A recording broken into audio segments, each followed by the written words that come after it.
Hi. So this is a Monday class recorded. I'm at the APS meeting, virtual meeting. So I thought it would be easier just to pre-record the class. So I want to go through the quiz from over the weekend. So this is the quiz. It's about this paper by Kazakov. So, which is about, this is in Soft Matter. It came out recently. And the group is from the Czech Republic. And then there's a group from the Netherlands that's working with them.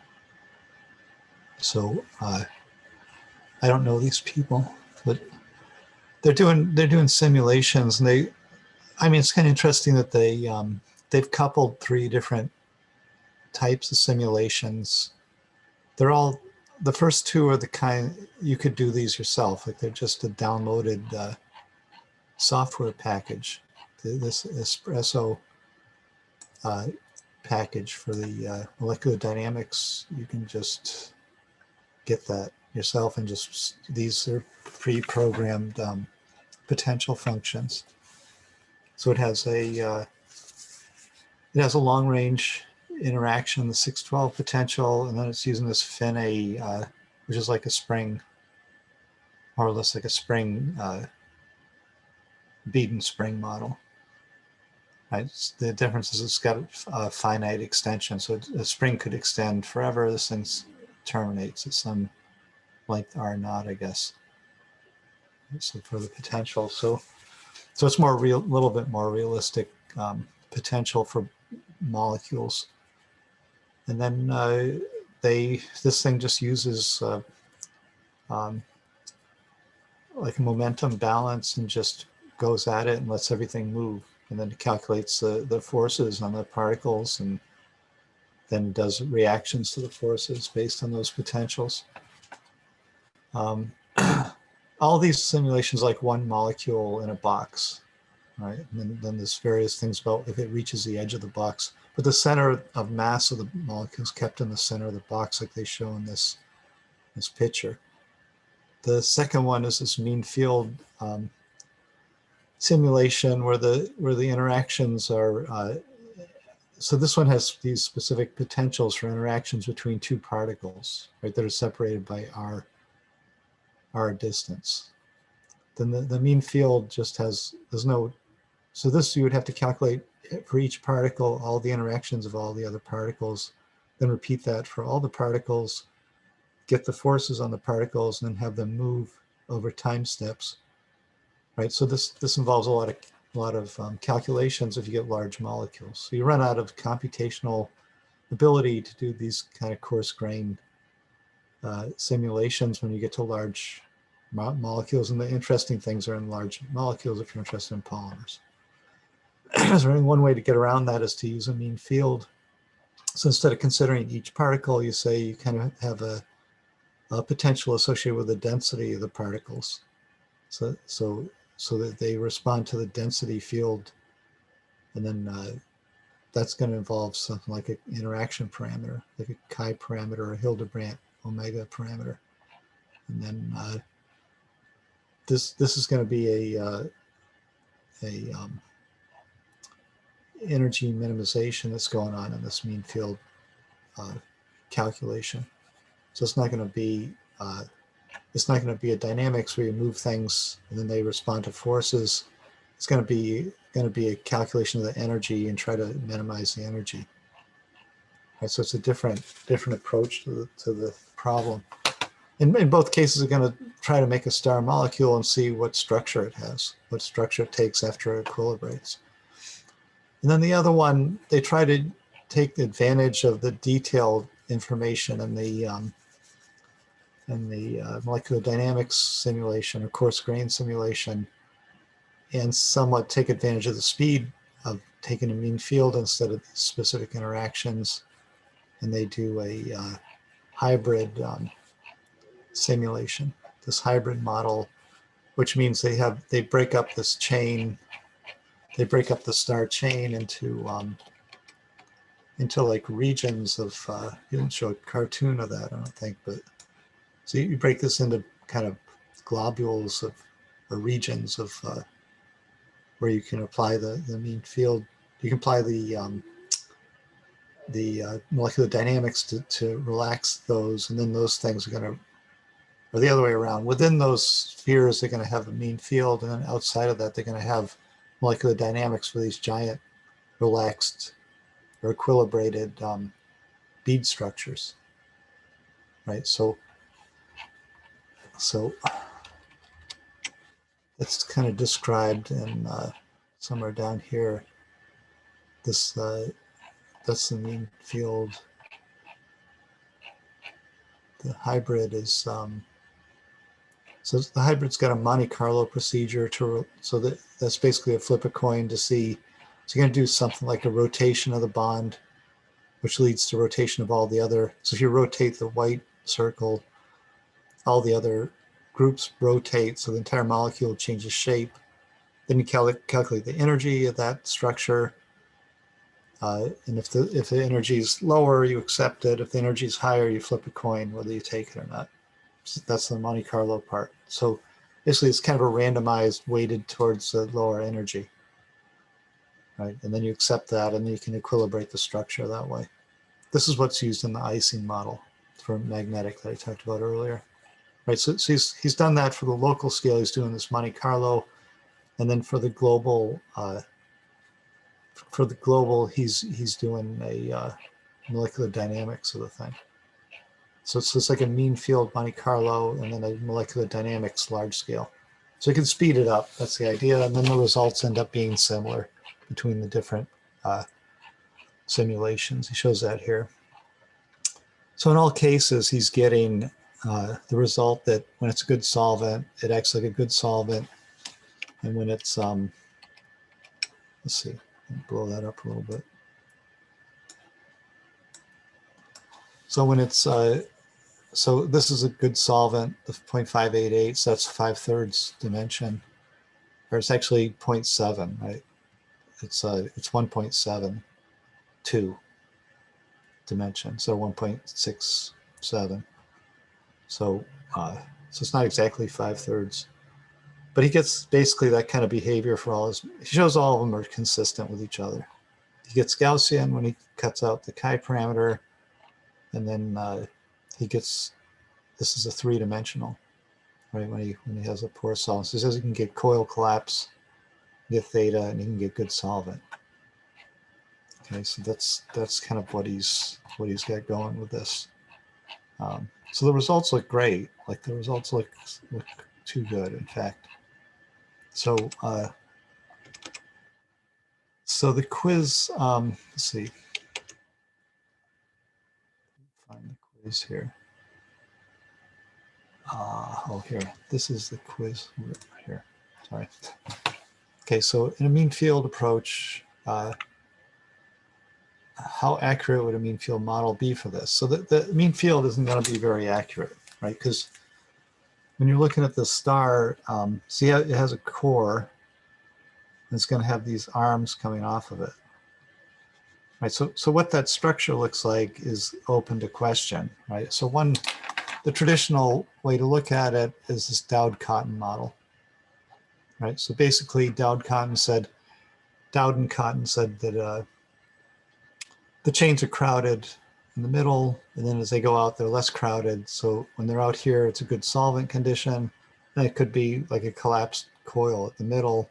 And then it could be Gaussian in between, right? I mean, the middle meaning by the core, and in the middle meaning radially middle, Gaussian. So you're going to go through transition regions where you have conformational change of the polymer. And they did that with a kind of a scaling model, and they came up with predictions for the overall coil size based on those kind of like 3 regimes, right? So that's a density profile, and then they get like C star as how many, F is how many arms you have, And then maybe you could look through the cartoons of this. Basically, this is from the 70s, I think, or it was some time ago. But this is taken as the says 1982, right? And they're in Paris, right? So they're kind of part of the Degens crew, more or less. Actually, this is near Grenoble, Cedex. So Saclay is outside Paris. Cedex, I guess, is just the name of the. It's like the Mainz, the institutes in France for science, right? So anyway, so Dowd is a pretty famous. Both these guys are pretty famous polymer people, French polymer scientists, right? It's in Journal de Physique, which is like the main French physics journal. Later was consumed by the European Journal of Physics, so it doesn't exist anymore. But it's kind of the main part of Journal of Physics E, I think, in the European Physics Journal, which is like for this kind of thing. Anyway, so that's the Dowd-Cotton model.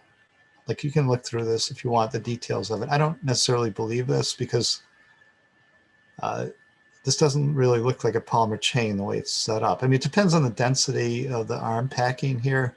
I mean, if it's dense enough, then this thing will be like a urchin, sea urchin or something, right? It'll go out like that, like they'll be forced to be linear.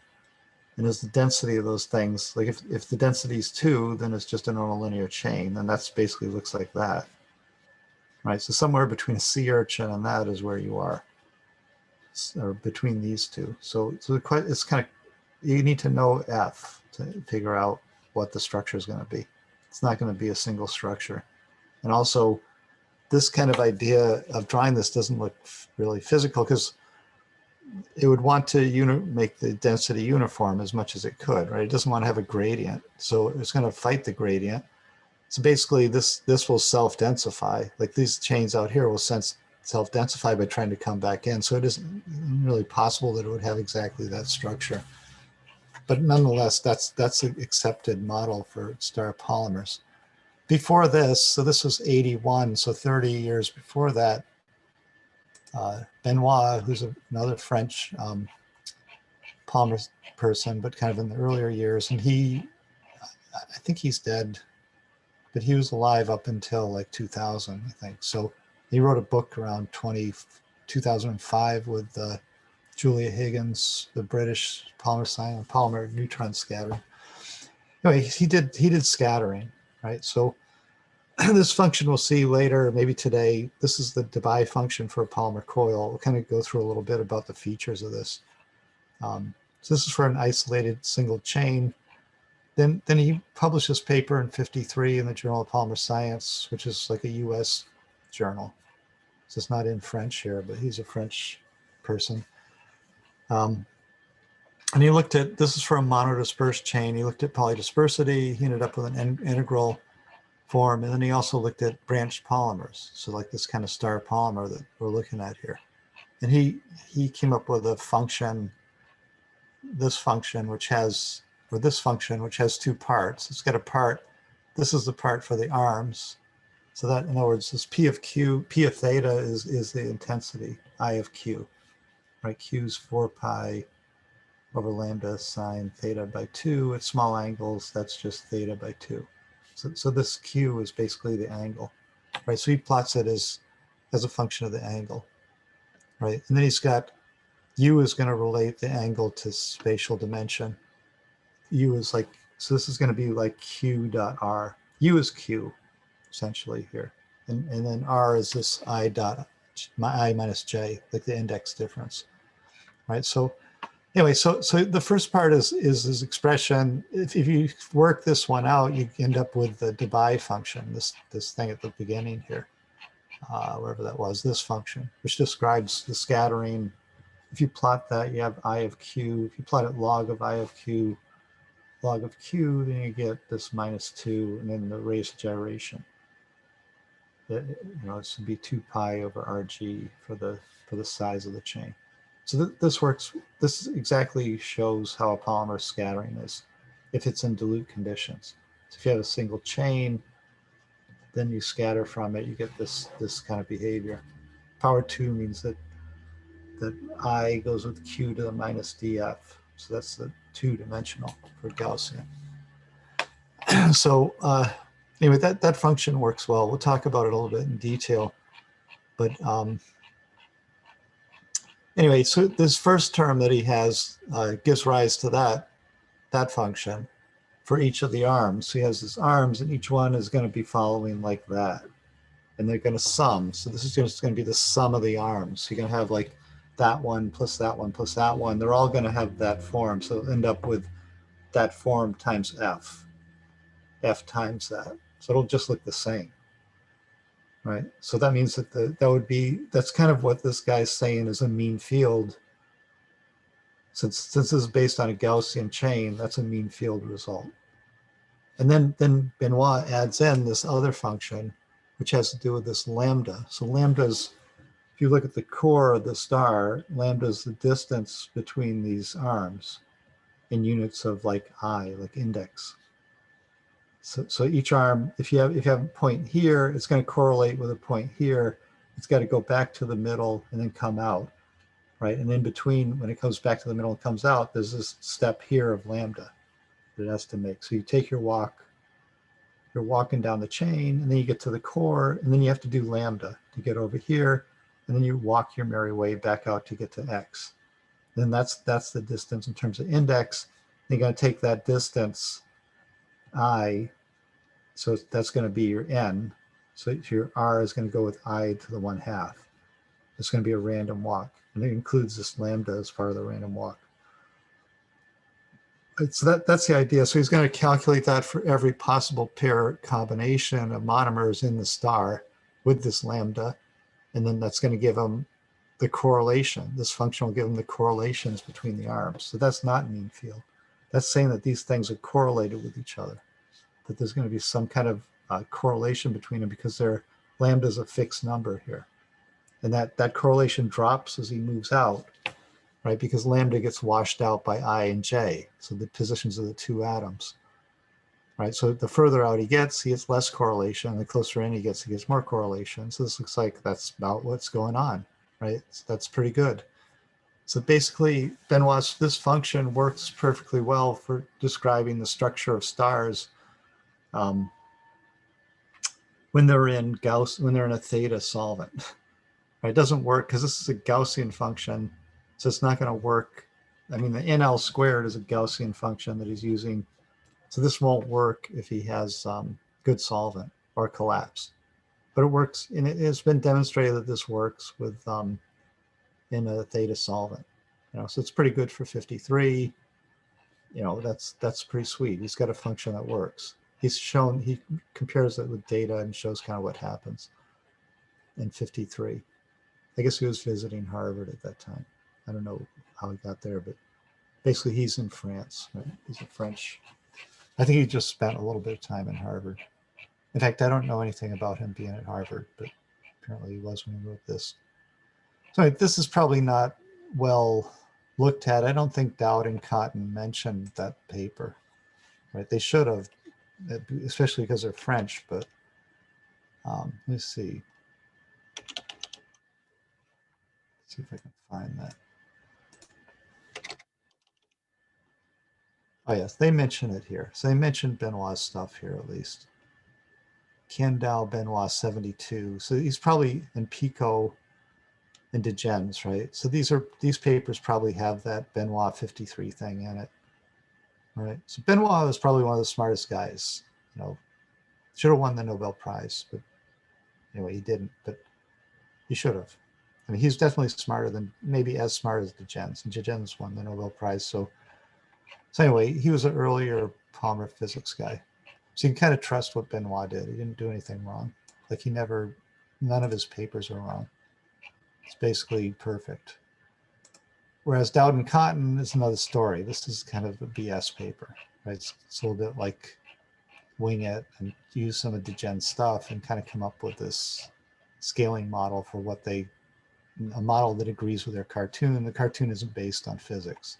It's not based on reality, right? Well, Benoit always was able to draw things up that were exactly reality. So these guys are in the Dowden Cotton school, right? They aren't necessarily dealing with reality here. So let me see. So Kazakov goes through a description of mean field and coarse grain, summarize the two. So basically, I think I've kind of said how those work. There's an answer sheet here, so you can look at that if you want. And then in class, it's mentioned about scattering. So in class, it's like, I'm not sure we exactly mentioned it right now, but if you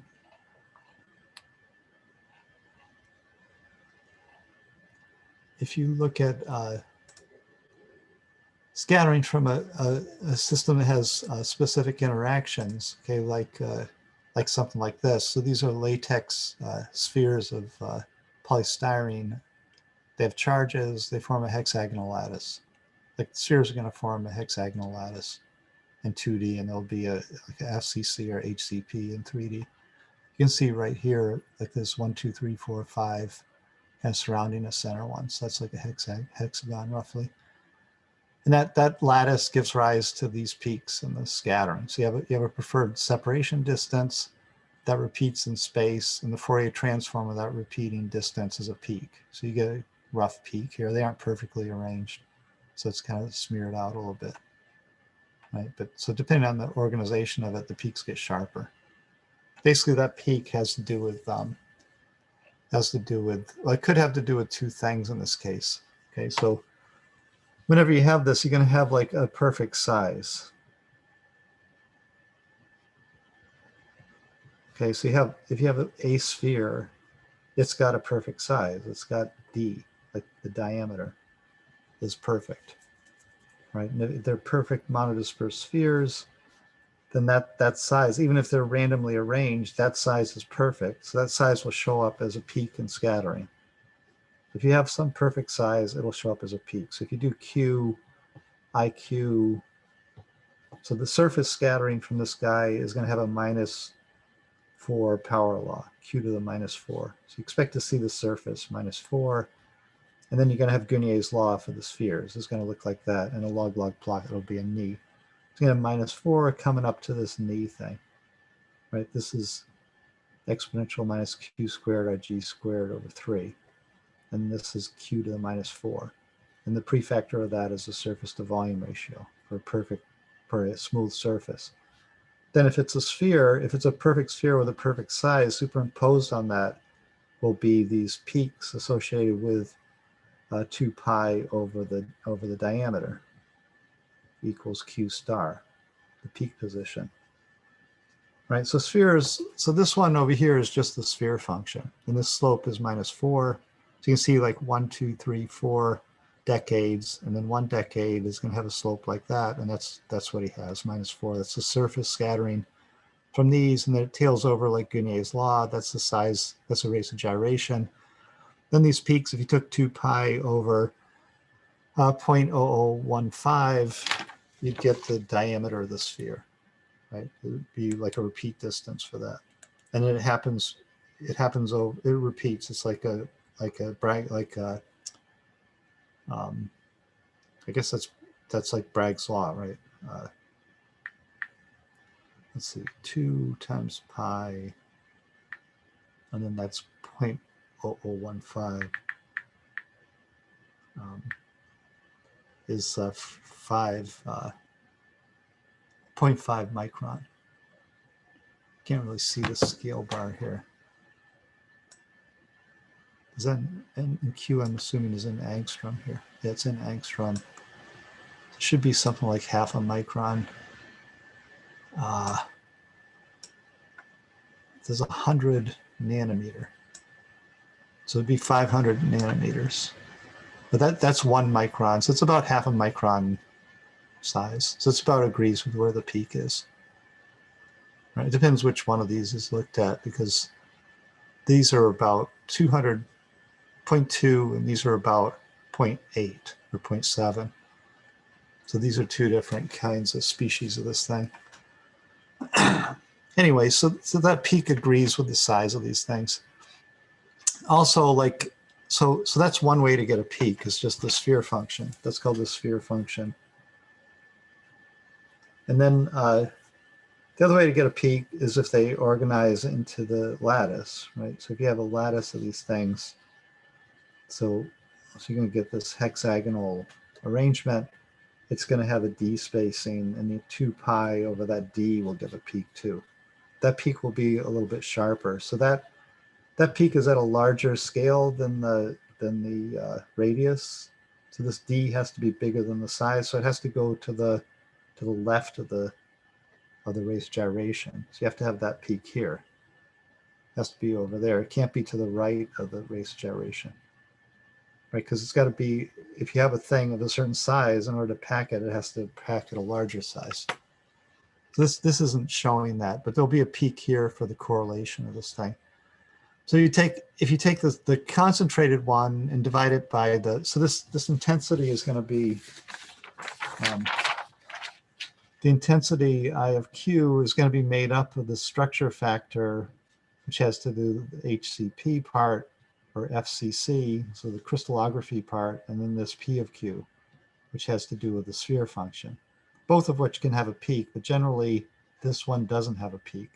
Generally, you don't have perfect spheres. Generally, you're going to have some object like that, right? Or you're going to have polydispersity in it, or something that's going to smear out the sphere function. So you start out with log I, log Q, and for a perfect sphere, it's going to be like, you're going to have Guinea in that, and it's going to have like superimpose these peaks in it.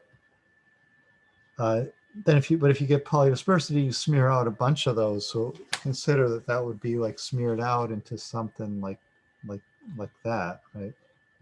So you'd smear the thing out into this kind of, so summing up different D spacing will just average out into something like that, right? So basically you wash out the peaks with polydispersity.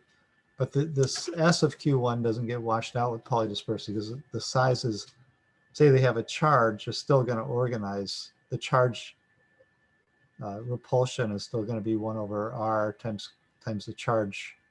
And the charge is called Q usually, Q squared by R, right? The force between particles, and it doesn't matter how big the particles are. R is a separation distance. Right? It doesn't have to do with the size of the particles. So basically, you could have polydispersed washed out, and then you'll still get this peak to the left of the raised gyration that has to do with the ordering of these things due to charge or due to some other reason that they're ordering. All right, so anyway, that's how scattering looks at this thing. You're going to have these different reasons to get a peak, but basically, if you have a mean field, then you're not going to get. If you have a mean field, you're not going to get peaks, and if you have specific interactions, you'll get a peak. So that's kind of what the question is. Getting back to that. Okay, so let's see. Class was mentioned that you get a peak, so that's the idea, and then you get a correlation length associated with the peak. That's the D spacing. In systems where it's really crystalline, it's a D spacing. When things get disordered, like charging, you just have local orderings. You just have you have a correlation length, they call it. It's really the D spacing, right? And then he indicates that the mean field is appropriate when the interaction potentials are small. Does that mesh with that? So it meshes. Like, in other words, if you have weak interactions, then they don't correlate, then you aren't going to get this organization, and you won't get a peak. And if you have strong interactions, they will correlate, then you get a peak. So they're linked together. They're the same, 2 different looks at the same thing. One's a morphological picture of it, the scattering, and the other is like something you put into a simulation where you can tune the interaction potential. So that's the relationship between those two. Then he shows this plot, which is pretty encouraging if you're it verifies your expectations. So he's got this case where he has interactions. He gets an expanded coil. It's the distance from the center. This is the position of the atoms on average. The peak moves to the right when he has bit larger coils. So he gets an expanded coil.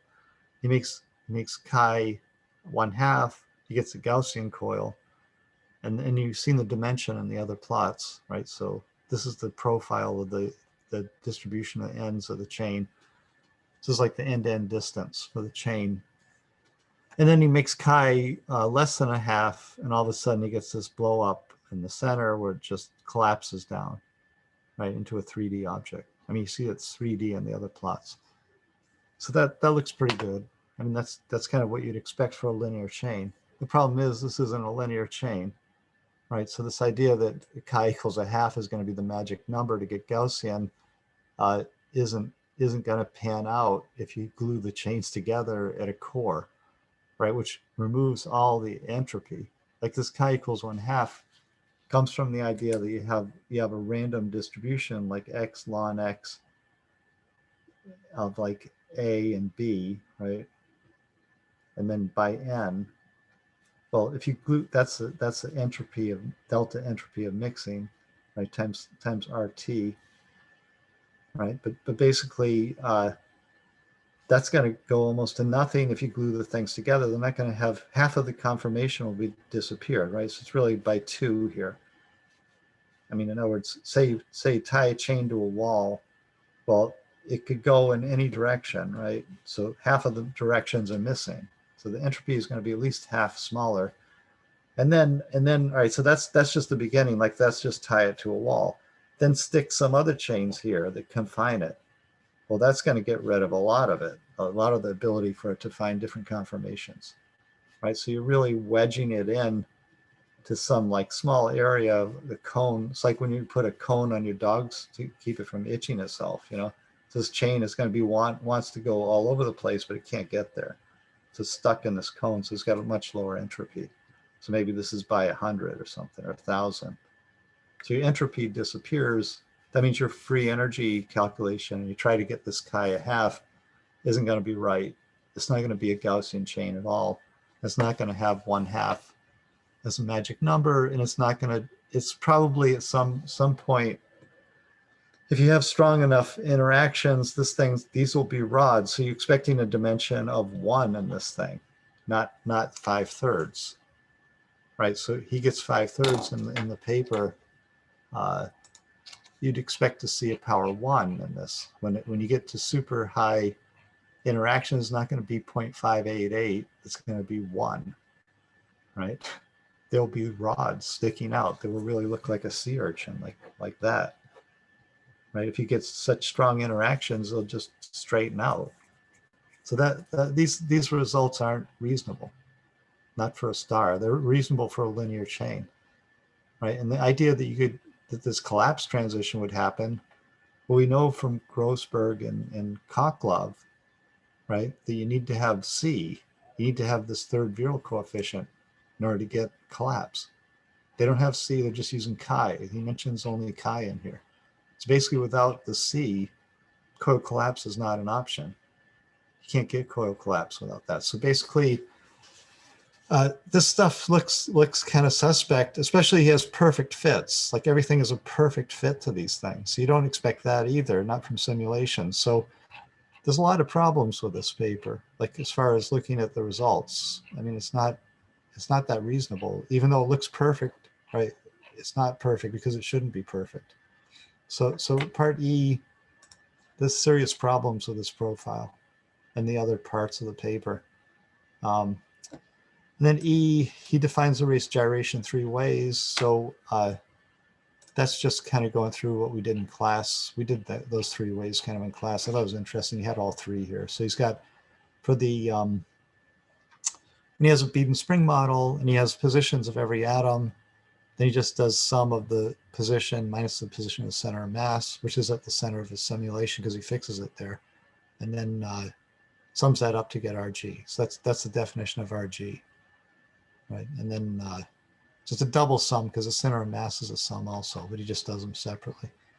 And then when he has a mean field, he does a potential. He says like he has a density function of where the ends are or where the chain segments are, and he uses that density profile as a weighting function for the R's, right? So that we mentioned doing that also. That would be like an integral way to do it. So you'd integrate the density distribution function. And then when he does this 1D mean field, 1D mean field function. So SCF is self-consistent field. It's is a mean type of mean field, type of average. So he doesn't do specific interactions. He has a field. And then in this one, he's just got a slight modification where he does a 1D. So he has R, and he has a density profile, this phi of R that goes as a function of R from the center. So the density is high at the center and it decays down. That's the idea. Right? That would be the Dowd-Cotton plot. Give that plot. And then because it's a sphere, he's got to have this L of R that takes care of the circumference, like the surface. So in other words, as R gets larger, that surface gets larger. So this density has to be modified by, has to be R squared times that density or something. So that's what his L, that's what this L takes care of, is like how that changes with radial position, right? Because he has a linear density profile. This is 1D, and he has to change it to 3D. So this L changes it to 3D, or 2D at least. Right, so this is just a modification of this one. The two are kind of the same. Anyway, so that's the quiz. So hopefully you get something out of that. I thought it was kind of interesting paper. You know, the star idea is a good thing to know about. You'll see stars again, and these are the two, what I think are the two seminal things. Is Dowd-Cotton's the traditional thing, and the Benoit's correct. This is a correct thing. This works for Gaussian. It doesn't work for good solvent, but it works for Gaussian. Benoit also had some answers for good solvent that involved integrals. But, I think the further back you get, you notice that the people are better at math. Like Benoit was really good at math. So it's a pretty good person to read some of his papers, but a little bit difficult to follow him sometimes. And then these people are like doing scaling relationships, and it's just really simple. And then this is just simulations. You just plug and play, put in your potential functions. So you can see like there's like 30 years between each of these. Well, actually, there's a bigger jump to this one. Roughly 30 years between each of these, and you can see there's a diminishing mathematical capability with time. This is winging it, this is pretty much winging it, and this is not winging it. You know, so things deteriorate with time in that way. But maybe the picture of what's going on becomes more colorful too, I think. But so the imagination gets better. So in some ways we're winning, some ways we're losing. Anyway, so that's about it for the quiz. Then I want to go through some new stuff too. I mean, I already did. So I mentioned some things that I'm going to talk about today. So I kind of preambled some of the stuff we're doing. So we already talked about mean field versus specific. This is actually a picture of the stars. Right, so this is what a random distribution looks like. That's the idea of this. So you say like, what's a random distribution look like? Right, so in polymers, you're talking a lot about random. Right, so it's good to have a rough idea of what random looks like. So you'd say, I'm gonna draw a box, and you ask anyone, just make it random. Draw me something that's random. So you do something like this, right? There, that's random, right? Well, if I shot a beam of light through that, and then I plotted the intensity versus Q, it would have a peak because there's an average, because your mind put in these average distance of separation. There's no two dots that touch each other. So there's definitely a correlation hole around each of these, and they're spaced by some correlation distance. So there's going to be a peak and scattering of 2 pi over that correlation. That means you've drawn specific interactions pretty well in your random distribution, right? So to make a random distribution, it has to have constellations in it. You have to have the Big Dipper to have random, because it has to have some regions. In other words, if I say I'm going to randomly throw another point in there, there's some probability it's going to be on top of another point, right? There's a finite probability. So you have to have, there's some probability it's going to make a dipper, right? And that's random. Random has shapes in it that our mind puts the shapes on it, but they aren't, that's random. That's a random situation. So look at the stars and think, if you want to think what random looks like, just look up at the stars at night. That's random, right? Even though we put shapes on it, it isn't, that's just how randomly they were put together, right? Whereas this kind of distribution where things are spaced out is correlated. Right? So the thing you think of a random mixture or good mixture isn't a random mixture.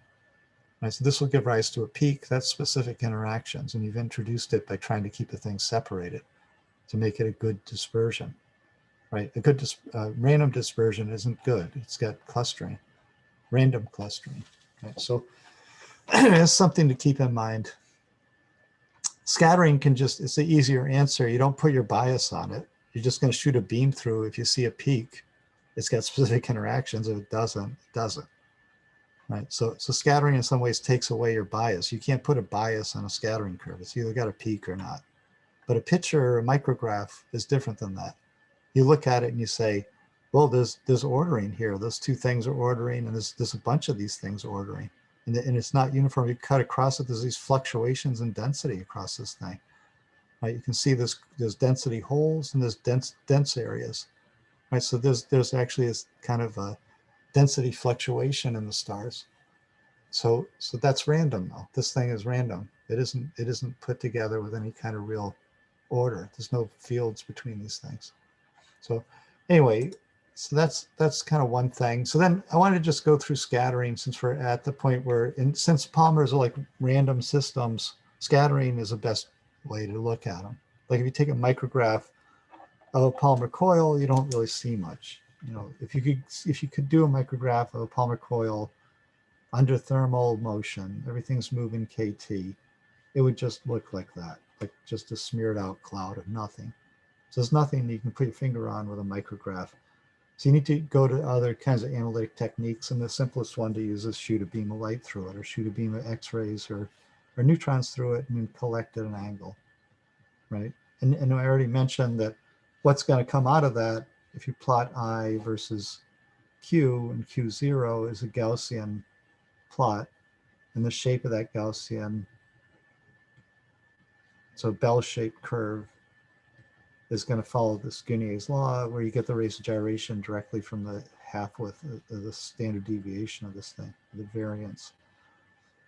Right. So sigma squared is RG squared for this thing.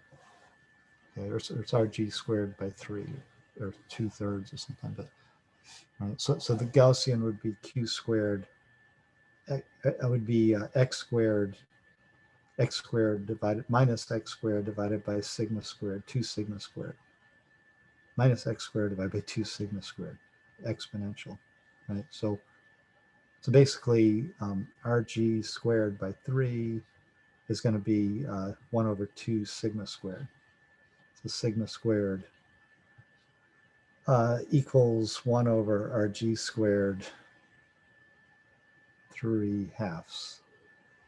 I think the way I got it. So that's kind of how RG relates to this. So the bigger the RG, the narrower the peak. The smaller the RG, the broader the peak. So nanostructures have a big broad thing, and large things have a spike here. Right? That means that this tail over, if you plot this log I versus log Q, there's going to be a knee into it, right? And that knee will move that way for smaller. And for bigger, larger, will go that way, right? So that's kind of how this thing works. So anyway, the intensity you get, say you drop 2 rocks in a pond and they make spherical waves, then there's going to be a point where the waves are constructive, which are like these fringe patterns of dots. Then those dots are going to kind of move out, right? So these things will combine into kind of larger waves at the dots where you have this interference going on. And the magnitude of that big wave that comes out after that is going to depend on how many rocks you throw in. If you throw in 2 rocks, it'll be 2. If you throw in 10, it'll be 10. Right? So the intensity that you get in scattering is going to be how many objects there are. And it's also going to have to do with how big the rocks were. So how many rocks and how big are 2 different questions. Right? The big involves how these things are going to interfere with each other. So the number, you double it, you get twice as much. That kind of makes sense. But how big, the big waves are going to, it depends on having more than one, they interfere in a binary way. So you can have two waves combining to make an interference pattern here. So it's how big they are squared, because there's two of them. So it's going to be the mass of a rock, or the number of electrons in a rock for X-rays squared, or the index of refraction for light squared. And then it's going to be prefactor will be how many. Right? It's a binary interaction, so it's squared, then how many are in it. So this is an important function to have, right? Like if you want to say, why is it that you get that I goes as q to the minus 4 by surface to volume ratio for a surface, right? Then that function can tell you why. Okay, so you have a surface, it's got a surface area S, and then you're going to put things on it that are the size of R, which R is 2 pi over Q. And then how many are going to be there on the surface? It's going to be like R cubed or R squared divided by S, right? Would tell you like how many. That's N, right? And then each of these things is R cubed volume. So NE is going to be R cubed, right? So, or it's going to be, sorry, this is going to be S divided by R squared. That's how many, right? The surface divided by how many could fit on it. Each one is R squared area. And then NE is going to be R cubed. NE squared is R6. So if I take NE squared and I get S by R squared times R6 gives me R4. So S times R4. Then R, the Fourier transform R is Q to the minus 1. Because Q's got units of inverse size, this becomes that I of Q is the surface area times Q to the minus 4. 6 minus 2 is 4. Or if the surface is rough, so this surface could be like the coast of England, and it could have a ds. So ds is bigger than or equal to 2 and less than or equal to 3. So you could have a rough surface that goes up to 3-dimensional roughness. That's the surface fractal dimension. Then this would be S times Q to the 6 minus ds, which means that if ds is larger, you're going to get a shallower slope. It'll be R to the minus 3.5 instead of, or Q to the minus 3.5 instead of Q to the minus 4 for a rough surface. And the difference between this 3.5 is 6 minus the surface fractal dimension. So surface fractal dimension is 2.5. So it's a 2.5 dimension surface. Right, so just this simple idea that you have, it's got to be the square because it's binary interaction of the mass of the things or the number of electrons. And then it's got to increase linearly with how many you have. That tells you all the scaling laws. You can get all the scaling laws for scattering from this kind of simple picture of it. Right. So anyway, so that's one feature of scattering, is that the intensity is going to be n times NE squared. But it's important to keep that in mind because that's going to give you, basically you can derive almost all the scaling laws from that. And also a general picture of what's going on. And then there's going to be this issue of Q, like where does Q come from, the angular dependence. So this number is going to be, so if you plot out this kind of thing. So you have minus 4. So this is for something like polydispersed spheres or some kind of objects, right? So they're going to have Guinier's law. So if you plot log intensity, log Q, they're going to follow Guinier's law, exponential minus Q squared RG squared over 3. And then if it's just objects, they're going to have a surface with S by V times Q to the minus 4, right? So you can get that kind of curve in general. This is where you get NE squared. It's at this intercept. Right, so for each of these objects, they have an electron density or an index of refraction or a neutron cross-section. It's that thing squared. And then how many of those things are there? N, like how many per volume are there, the density? That's capital N. Okay, so the intercept, which is all kind of I0 intercept, IQ equals 0 intercept, gives you the mass of the particles, Ne gives you the concentration of the particles, N. So it's a mass squared times the number is this intercept. And then you'll see this Gaussian, so bell-shaped curve decay that gives you radius of gyration. And you'll see a power law that gives you the surface area. So you can tell a lot about a particle if you know its surface to volume ratio, its radius of gyration, its concentration, and its density. You can basically redraw the particle from that, even though it's a featureless curve, right? So that already gives you quite a bit. So what is it about this Q that we're dealing with? So this is the situation to get the fringe pattern if you have radiation coming in instead of rocks in a pond. Right? So if you have radiation coming in, radiation is going to be a wave like this, right? And it's going to have some wavelength, lambda, and it's got an amplitude, right? And this could be light, right? So light has light and X-rays. This is the electric field. And then from the Maxwell's equation, there's a perpendicular magnetic field. So it's electromagnetic radiation. So the magnetic field is out of phase, right? So where this goes to 0, then the magnetic field is maximum. So the Maxwell equation tells you that the derivative of the electric, so the maximum derivative is here, gives you the maximum magnetic, and where there's no derivative here, the magnetic is 0. So I have all these 0 points for the magnetic, and then I have the maximum points where the 0 points are here and they oscillate. So it would be down here, and then here would be here. So the magnetic field's got to go the other way, right? And it's at a right angle to it, following the right-hand rule, right? So this is magnetic, and this is the electric, right? So that it's kind of funny.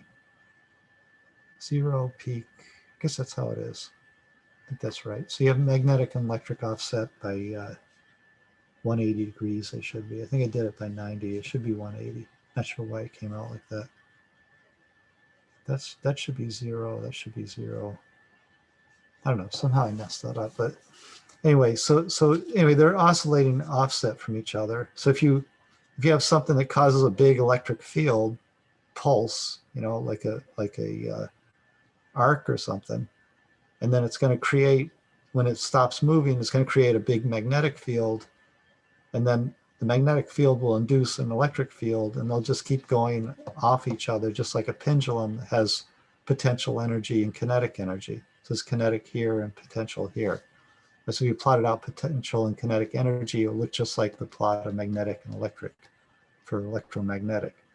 So depending on the wavelength, wavelength's proportional to 1 over nu, and h nu equals the energy.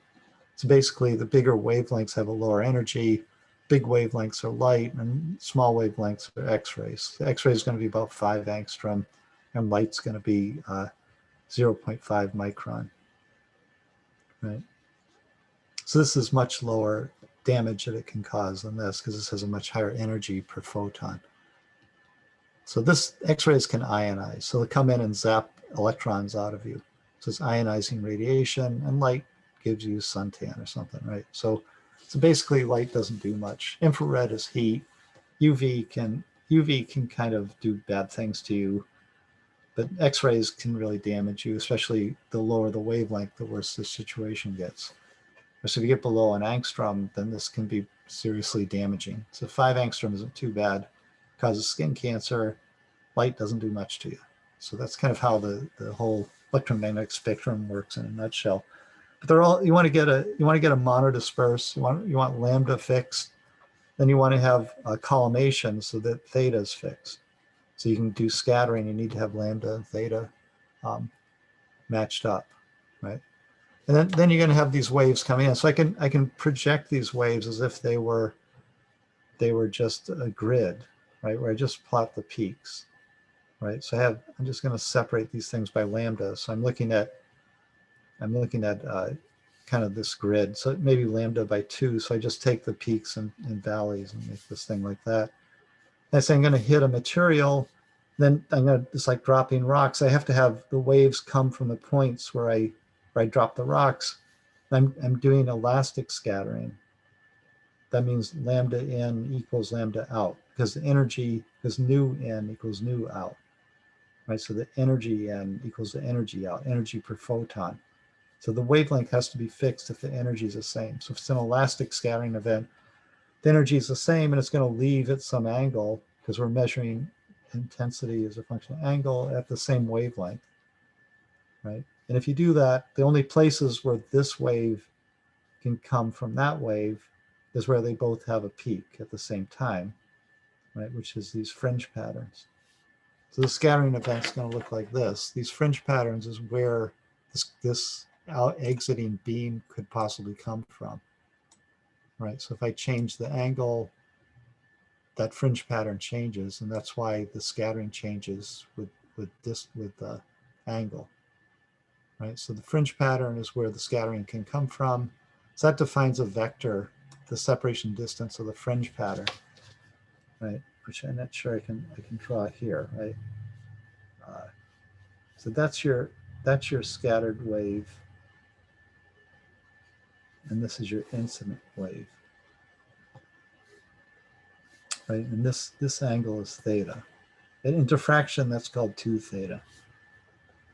Right, and the fringe pattern points, you can see the fringe pattern points at theta by 2. In other words, if I make theta here, it's pointing at half the angle. So the fringe pattern, that didn't seem to show it here, ends up being lines like this. They show up at half the wavelength, at half the angle. Right, so it's going to be theta by 2 is the number that you want to get.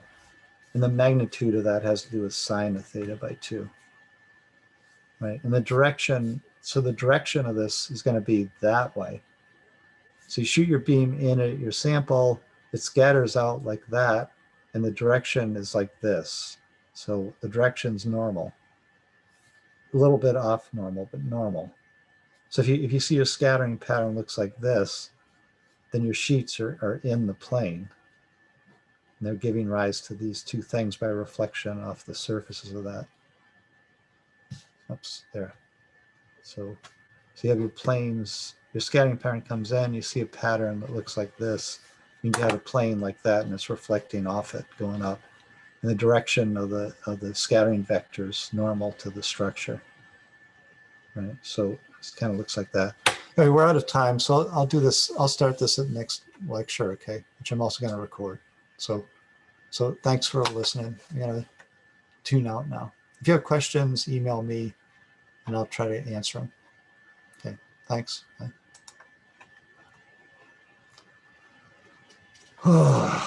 Okay.